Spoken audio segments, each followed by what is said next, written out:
ದೇವನಹಳ್ಳಿ ಸಂತೆ ಮೈದಾನದ ಸಭೆಯನ್ನ ಹದಗೆಡಿಸಬೇಕು, ನಡಿದಂಗ್ ನೋಡ್ಕೋಬೇಕು. ನಿಮ್ಮ ಅಪ್ಪನ ಮನೆಯಿಂದ ಕೊಟ್ಟಿರ್ತಕ್ಕಂಥ ಭೂಮಿಯಲ್ಲ MB ಪಾಟೀಲನಿಗೆ, ಮುನಿಯಪ್ಪನಿಗೆ, ಸಿದ್ದರಾಮಯ್ಯನಿಗೆ, ಹಿಂದೆ ಇದ್ದಂತ ಇದೇ ಕಳ್ಳ ಮಂತ್ರಿಗಳು ಮುರುಗೇಶ್ ನಿರಾಯಿಡಿ, ಯಡಿಯೂರಪ್ಪ ಮತ್ತಿತರ ಕಳ್ಳರಿಗೆ ನಾವ್ ಹೇಳಿದ್ವಿ, ರೈತರು ಈ ದೇಶಕ್ಕೆ ಅನ್ನ ಬೆಳೆದು ಈ ದೇಶದ ಅಭಿವೃದ್ಧಿಯಲ್ಲಿ ಗಣನೀಯವಾದ ಪಾತ್ರ ವಹಿಸ್ತಾ ಇರ್ತಕ್ಕಂಥವ್ರು. ಮೊನ್ನೆ ಮದುವೆ ಮಾಡ್ದಂತ ಅಂಬಾನಿ 5,000 ಕೋಟಿ ರೂಪಾಯಿ ಖರ್ಚು ಮಾಡಿ ಮದುವೆ ಮಾಡಿದ್ದಾರೆ. ಬಂದವ್ರ ಊಟಕ್ಕೆ ಚಿನ್ನ ಹಾಕ್ಲಿಲ್ಲ, ರೈತ ಬೆಳೆದ ಅನ್ನನೇ ಹಾಕ್ಬೇಕಾಗಿರೋದು. ಒಟ್ಟಿಸಿದ್ರೆ ಇಲ್ಲಿ ನಿಂತಿರೋ ACPಗಳು, DCPಗಳು, DGಗಳು, IGಗಳು, ಸಿದ್ದರಾಮಯ್ಯ, ಮೋದಿ, ಅಂಬಾನಿ ಎಲ್ಲರೂ ಕೂಡ ಹೊಟ್ಟೆಗೆ ಅನ್ನನೇ ತಿನ್ಬೇಕು. ನಿಮ್ಮ ಹತ್ರ ಇರ್ತಕ್ಕಂಥ ಲಂಚದ ಹಣ ತಿಂದ್ರೆ ಹೊಟ್ಟೆ ತುಂಬಲ್ಲ.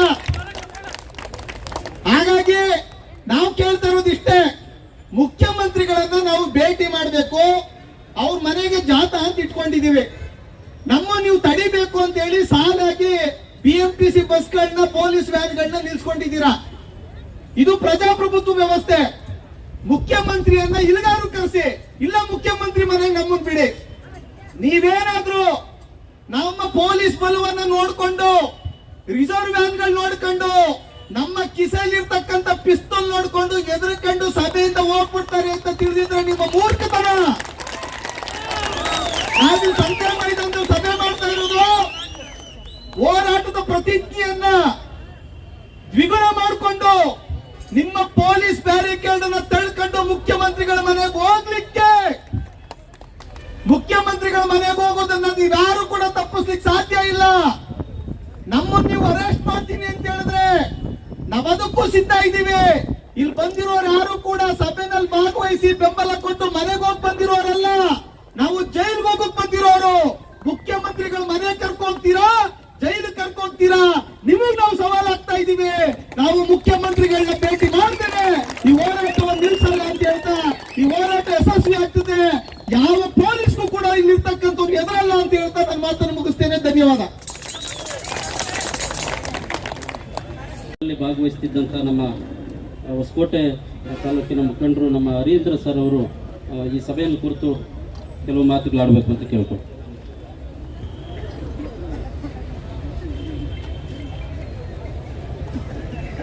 ಈ ಭೂ ಸ್ವಾಧೀನ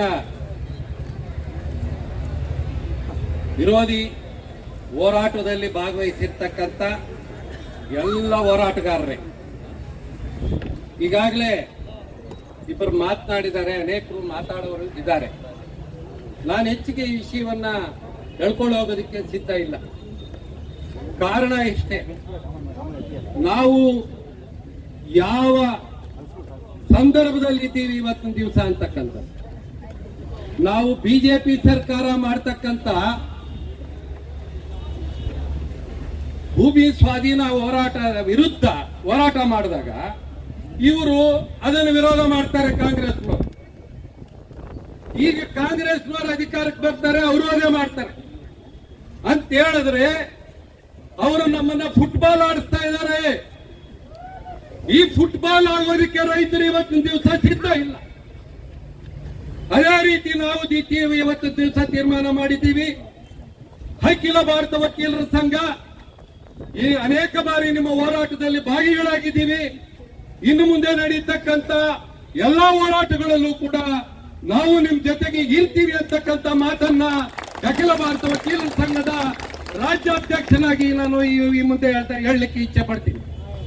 ಬಂಧುಗಳೇ, ನಾವು ಇವತ್ತು ದಿವಸ ನಮ್ಮ ಸಂವಿಧಾನ ಕೊಟ್ಟಂತ ಹಕ್ಕು ಹೋರಾಟದ ಹಕ್ಕು, ನಮ್ಮ ಸಂವಿಧಾನ ಕೊಟ್ಟಿರ್ತಕ್ಕಂಥ ವಾಕ್ ಸ್ವಾತಂತ್ರ್ಯದ ಹಕ್ಕು, ಅದೇ ರೀತಿ ಹೋರಾಟವನ್ನು ಮಾಡಲಿಕ್ಕೆ ಬಿಡೋದಿಲ್ಲ ನಿಮ್ಮನ್ನ ಅಂತಕ್ಕಂಥದ್ದು, ಇದು ಸಂವಿಧಾನ ವಿರೋಧಿ ನೀತಿ ಅಂತಕ್ಕಂಥದ್ದನ್ನ ಈ ಕಾಂಗ್ರೆಸ್ ಸರ್ಕಾರ, ಇವತ್ತಿನ ಸರ್ಕಾರ, ಆಳುವ ಸರ್ಕಾರಗಳು ತೀರ್ಮಾನ ಮಾಡಬೇಕಾಗ್ತದೆ. ನಾವು ಶಾಂತಿಯುತವಾಗಿ ಮುಖ್ಯಮಂತ್ರಿಗಳನ್ನ ಕಾಣ್ತೀವಿ ಅಂತ ಹೇಳಿದ್ರೆ ನೀವು ಆಗಲ್ಲ ಅಂತೀರಲ್ಲ. ನೀವು ಬೆಂಗಳೂರಿನಿಂದ ಬಳ್ಳಾರಿಗೆ ನಡ್ಕೊಂಡು ಹೋದ್ರಲ್ಲ, ಅದಕ್ಕೆ ಯಾಕೆ ಅವಕಾಶ ಕೊಟ್ಟರು? ಅದೇ ರೀತಿ ನಮಗೂ ಕೂಡ ಇವತ್ತು ದಿವಸ ಮುಖ್ಯಮಂತ್ರಿಗಳೇ ಅವಕಾಶ ಕೊಡಬೇಕಲ್ವಾ? ನೀವು ಇಲ್ಲ ಅಂತ ಹೇಳಿದ್ರೆ ನೀವು ಯಾವ ರೀತಿಯ ಭ್ರಷ್ಟರು ಅಂತಕ್ಕಂಥದ್ದನ್ನ ಈ ಸಂದರ್ಭದಲ್ಲಿ ತಾವು ಅರ್ಥ ಮಾಡ್ಕೋಬೇಕು.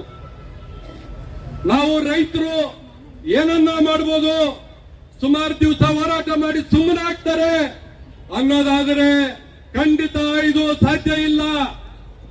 ಎಲ್ಲವೂ ಅದೇ ರೀತಿ ಆಗ್ತದೆ ಅಂತಕ್ಕಂಥದ್ದು ತಪ್ಪು. ನೀವು ಯಾರ ಪರವಾಗಿದ್ದೀರಿ ಅಂತಕ್ಕಂಥದ್ದನ್ನ ಇವತ್ತು ದಿವಸ ಹೇಳ್ರಿ.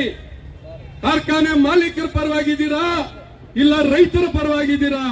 ಈ ದೇಶಕ್ಕೆ ಅನ್ನ ಕೊಡ್ತಕ್ಕಂಥ ಜನರ ಪರವಾಗಿದ್ದೀರಾ? ಇಲ್ಲಿ ನೀವು ದೊಡ್ಡ ದೊಡ್ಡ ಬಂಡವಾಳಗಾರರ ಪರವಾಗಿದ್ದೀರಾ ಅಂತಕ್ಕಂಥದ್ದನ್ನ ತೀರ್ಮಾನ ಮಾಡಬೇಕಾಗ್ತದೆ.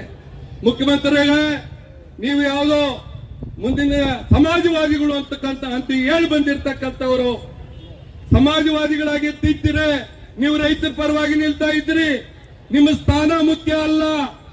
ನಿಮ್ಮ ಸ್ಥಾನಕ್ಕೋಸ್ಕರ ನೀವು ಇವತ್ತಿನ ದಿವಸ ರೈತರನ್ನು ವಿರೋಧ ಮಾಡ್ಕೊಳ್ಬೇಕಾದ್ರೆ ನಿಮ್ಮ ಮುಂದಿನ ದಿನಗಳಲ್ಲಿ ನಿಮ್ಮ ವ್ಯಕ್ತಿತ್ವವೇ ಹಾಳಾಗ್ತದೆ ಅಂತಕ್ಕಂಥದ್ದನ್ನ ನೀವು ಅರ್ಥ ಮಾಡ್ಕೋಬೇಕಾಗ್ತದೆ. ಹಾಗಾಗಿ ಈ ತಕ್ಷಣ ನೀವು ರೈತರ ಪರವಾಗಿ ನಿಲ್ಲಬೇಕು, ರೈತರ ಪರವಾಗಿ ತೀರ್ಮಾನ ಮಾಡಬೇಕು. ಇಲ್ಲ ಅಂತ ಹೇಳಿದ್ರೆ ಈ ಹೋರಾಟ ಇವತ್ತಿಗೆ ನಿಲ್ಲೋದಿಡ. ಇಡೀ ರಾಜ್ಯಾದ್ಯಂತ ಹಬ್ತದೆ.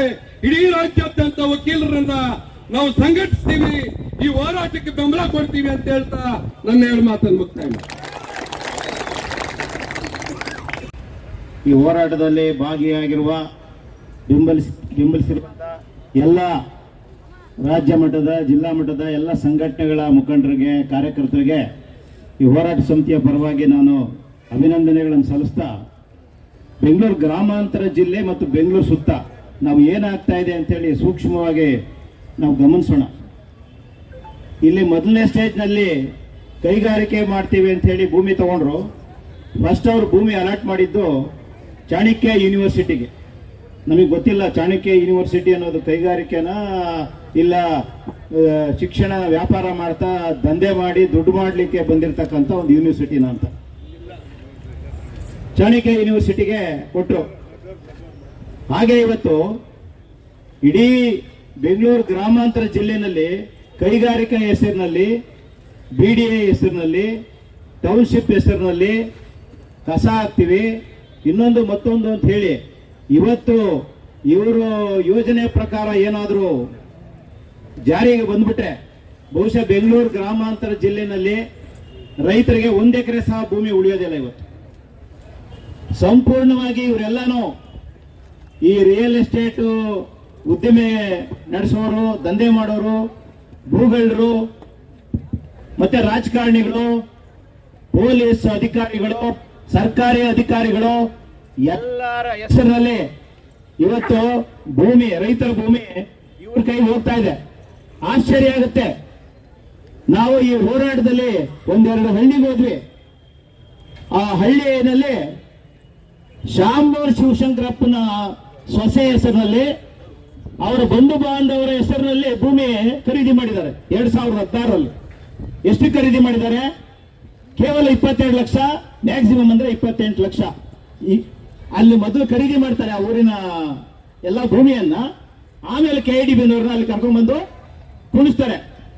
ರೈತರಿಗೆ ಸಿಗೋದು 22 ಲಕ್ಷ, 28 ಲಕ್ಷ, ಅಮ್ಮಮ್ಮ ಅಂದ್ರೆ 30 ಲಕ್ಷ. ಇವರು 1 ಎಕರೆಗೆ 1 ಕೋಟಿ ರೂಪಾಯಿ ಲಾಭ ಮಾಡ್ತಾರೆ. ಇದರಲ್ಲಿ ಎಲ್ಲ ಉನ್ನತ ಅಧಿಕಾರಿಗಳು ಸಹ ಶಾಮೀಲಾಗಿದ್ದಾರೆ.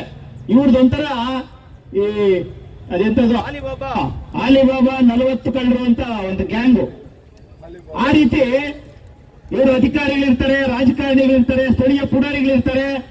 ಎಲ್ಲರೂ ಸೇರಿ ರೈತರನ್ನ ವಂಚನೆ ಮಾಡಿ ಅವರ ಭೂಮಿಯನ್ನು ಕಸಿದು ಅತ್ಯಂತ ನಿರ್ದಾಕ್ಷಿಣ್ಯವಾಗಿ, ಕ್ರೂರವಾಗಿ ಇವತ್ತು ನಮ್ಮ ರೈತರನ್ನ ಭೂಮಿಯಿಂದ ಆಚೆ ಹಾಕ್ತಾ ಇದ್ದಾರೆ. ನಿಜವಾಗ್ಲೂ ಈ ಅಭಿವೃದ್ಧಿ ಅಂದ್ರೆ ಇದೊಂದು ಅಮಾನವೀಯ ಅಭಿವೃದ್ಧಿ. ಈ ಅಭಿವೃದ್ಧಿನಲ್ಲಿ ಈ ಬೆಂಗಳೂರು ಗ್ರಾಮಾಂತರ ಜಿಲ್ಲೆ ಅಥವಾ ಬೆಂಗಳೂರು ನಗರ ಸುತ್ತಮುತ್ತ ಇರತಕ್ಕಂತ ದಲಿತರು, ಕೂಲಿಕಾರರು, ಕೃಷಿ ಕೂಲಿಕಾರರು, ಬಡ ರೈತರು, ಏನೋ ಆಸ್ತಿಯಲ್ಲಿ ಇರ್ತಕ್ಕಂಥ ಬಡಬಗ್ಗರು, ಇವ್ರನ್ನೆಲ್ಲ ಬೀದಿಗೆ ತಳ್ಳುವಂತ ಈ ಕಾರ್ಯಕ್ರಮ, ಇವ್ರದ್ದು ಯೋಜನೆ. ನಿಜವಾಗ್ಲೂ ಇವ್ರಿಗೆಲ್ಲ ಬದುಕು ಕಟ್ಕೊಡ್ಬೇಕು, ವಸತಿ ಇಲ್ಲರಿಗೆ ವಸತಿ ಕೊಡ್ಬೇಕು, ಮನೆ ಕೊಡ್ಬೇಕು. ಇದೆಲ್ಲ ಬಿಟ್ಬಿಟ್ಟಿದ್ದಾರೆ ಕಾರ್ಯಕ್ರಮ. ಇವಾಗ ಏನಿದ್ರು ಹಾಗಾಗಿ ಹಸಿಯಾಗಿ ಅಗಲ್ದೊರಡೆ ರೀತಿಯಲ್ಲಿ ಭೂಮಿಯನ್ನು ಕಿತ್ಕೊಂಡು ಇವತ್ತು ಬೀದಿ ಪಾಲ್ ಮಾಡ್ಲಿಕ್ಕೆ ಹೊರಟಿದ್ದಾರೆ. ದಯಮಾಡಿ ನಾವು ಇದೆಲ್ಲ ಗಮನಿಸಬೇಕು. ನೋಡಿ, ದೇವನಹಳ್ಳಿ ದೊಡ್ಡಬಳ್ಳಾಪುರ ದಾರಿನಲ್ಲಿ ಉದ್ದಕ್ಕೂ ಖಾಸಗಿ ವಿಶ್ವವಿದ್ಯಾಲಯಗಳು, ಒಂದಲ್ಲ ಎರಡಲ್ಲ 10 ವಿಶ್ವವಿದ್ಯಾಲಯಗಳು. ಅವನು ಯಾರೋ ಮೊನ್ನೆ ದೊಡ್ಡದಾಗಿ ಹೆಮ್ಮೆಯಿಂದ ಪತ್ರಿಕೆಯಲ್ಲಿ ಹಾಕೊಂಡಿದ್ದಾನೆ. ಅದೆಂಥದ್ದು ಆರೋ ವಿಶ್ವವಿದ್ಯಾಲಯ, ಅದೆಂಥದ್ದು ಲಂಡನ್ ಇಂಗ್ಲೆಂಡ್ ಅಂತ ಅದು ಇಲ್ಲಿ ತೆಗೆದಿದ್ದಾರೆ. ನೂರಾರು ಕೋಟಿ ಒಂದೊಂದು ವಿಶ್ವವಿದ್ಯಾಲಯಗಳು ಖರ್ಚು ಮಾಡಿದ್ದಾರೆ. ಇಲ್ಲೆಲ್ಲ ಏನಾದ್ರು ನಮ್ಮ ರೈತರ ಮಕ್ಕಳು, ದಲಿತರ ಮಕ್ಕಳು, ಬಡವರ ಮಕ್ಕಳು, ಕೂಲಿಕಾರರ ಮಕ್ಕಳು, ಈ ಪೊಲೀಸ್ ತರ ಅವರಲ್ಲ ಹೋಗ್ಲಿ ಸಂಬಳಕ್ಕೆ ಬದುಕಿರೋರು, ಅವ್ರ ಮಕ್ಕಳು ಏನಾದ್ರು ಯೂನಿವರ್ಸಿಟಿನಲ್ಲಿ ಹೋಗಿ ಅಂತ ಯೂನಿವರ್ಸಿಟಿನಲ್ಲಿ ಓದ್ಲಿಕ್ಕೆ ಸಾಧ್ಯ ಇದೆಯಾ? ಅಂದ್ರೆ ಎಂತ ಸಮಾಜವನ್ನ, ಎಂತ ಅಸಮಾನತೆಯನ್ನ ಸೃಷ್ಟಿ ಮಾಡ್ತಾ ಇದ್ದಾರೆ ಅಂತ ಹೇಳಿ ದಯಮಾಡಿ ಎಲ್ಲ ಹೋರಾಟಗಾರರು ದಯಮಾಡಿ ಇದನ್ನೆಲ್ಲ ಗಮನಿಸಬೇಕು. ಬೆಂಗಳೂರು ನಗರ ಸುತ್ತಮುತ್ತ ಆಗ್ತಾ ಇರ್ತಕ್ಕಂಥ ಬದಲಾವಣೆ ಮತ್ತು ಈ ರಾಜ್ಯದಲ್ಲಿ ಆಗ್ತಾ ಇರ್ತಕ್ಕಂಥ ಬದಲಾವಣೆ, ಇವರು ದೊಡ್ಡ ದೊಡ್ಡ ಪದಗಳನ್ನು ಹೇಳ್ತಾ ಉದ್ಯೋಗ ಸೃಷ್ಟಿ ಮಾಡ್ತೀವಿ ಅಂತ ಒಂದೇ ಒಂದು ಪದ ಹೇಳ್ತಾರೆ. ಮಾತೆತ್ತಿದ್ರೆ ಎಲ್ಲರಿಗೂ ಉದ್ಯೋಗ ಕೊಡ್ತೀವಿ ಅಂತ ಹೇಳಿ, ಅಲ್ಲಿ ಉದ್ಯೋಗ ಅಂದ್ರೆ ಗುತ್ತಿಗೆ ಪದ್ಧತಿ, ಕೆಲಸಕ್ಕೆ ಭದ್ರತೆ ಇಲ್ಲ, ಸರಿಯಾದ ಸಂಬಳ ಇಲ್ಲ. ಅವ್ನು ಮಾತಾಡದೆ ಅಂದ್ರೆ ಪೊಲೀಸರು ಕಳಿಸ್ತಾರೆ, ಲೇಬರ್ ಇನ್ಸ್ಪೆಕ್ಟರ್ ಬರೋದಿಲ್ಲ, ಪೊಲೀಸರು ಬರ್ತಾರೆ, ಅವ್ರನ್ನ ಎತ್ತಾಕೊಂಡು ಒಳಗಡೆ ಹಾಕ್ತಾರೆ. ಒಂದೇ ನಿಮಿಷಕ್ಕೆ ಆ ಕಾರ್ಮಿಕ ಸಂಘನ ಮುರಿದು ಅವ್ರನ್ನೆಲ್ಲ ಆಚೆಗೆ ಹಾಕ್ತಾರೆ. ಇಂಥ ಅಭಿವೃದ್ಧಿಯನ್ನ ನಾವು ನೋಡ್ತಾ ಇದ್ದೇವೆ. ದಯಮಾಡಿ ಇದೊಂದು ಬಹಳ ಗಂಭೀರವಾಗಿರ್ತಕ್ಕಂಥ ಪರಿಸ್ಥಿತಿ ನಿರ್ಮಾಣ ಆಗ್ತಾ ಇದೆ. ನಾವೆಲ್ಲರೂ ಸಹ ಹೋರಾಟಗಾರರು. ಇಂಥ ಹೋರಾಟ ನಿಜವಾಗ್ಲೂ ಚನ್ನರಾಯಪಟ್ಟಣ ರೈತರು ಮಾಡ್ತಾ ಇರ್ತಕ್ಕಂಥದ್ದು ಅವರೊಂದು ಮಾದರಿ ಹೋರಾಟ ಮಾಡ್ತಾ ಇದ್ದಾರೆ. ಬೇರೆ ಇಡೀ ರಾಜ್ಯಕ್ಕೆ ಒಂದು ಮಾದರಿ ಹೋರಾಟ. ನಾವೆಲ್ಲ ಒಗ್ಗಟ್ಟಿನಿಂದ, ಜಾತಿ ಭೇದ, ಪಕ್ಷ ಭೇದ ಇಲ್ಲದೆ, ನಾವೆಲ್ಲ ಸಂಘ ಭೇದ ಇಲ್ಲದೆ ಹೋರಾಟ ಮಾಡಲಿಕ್ಕೆ ಸಾಧ್ಯ ಇದೆ ಅಂತ ಹೇಳಿ ಅವರು ತೋರಿಸ್ಕೊಟ್ಟಿದ್ದಾರೆ. ಅವರೆಲ್ಲರಿಗೂ ಸಹ ನಾನು ಮತ್ತೊಮ್ಮೆ ಅಭಿನಂದನೆ ಸಲ್ಲಿಸ್ತೇನೆ. ಈ ಚನ್ನರಾಯಪಟ್ಟಣ ಹೋರಾಟ ಏನಾದರೂ ವಿಫಲ ಆದ್ರೆ ಎಲ್ಲ ಹೋರಾಟಗಾರರಿಗೆ ಒಂದು ಅವಮಾನ, ಒಂದು ಹಿನ್ನಡೆ, ಚಳುವಳಿಗೆನೆ ಅವಮಾನ.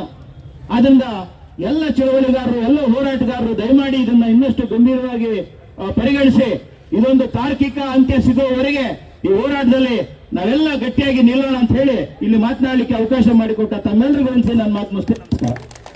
ಧನ್ಯವಾದಗಳು.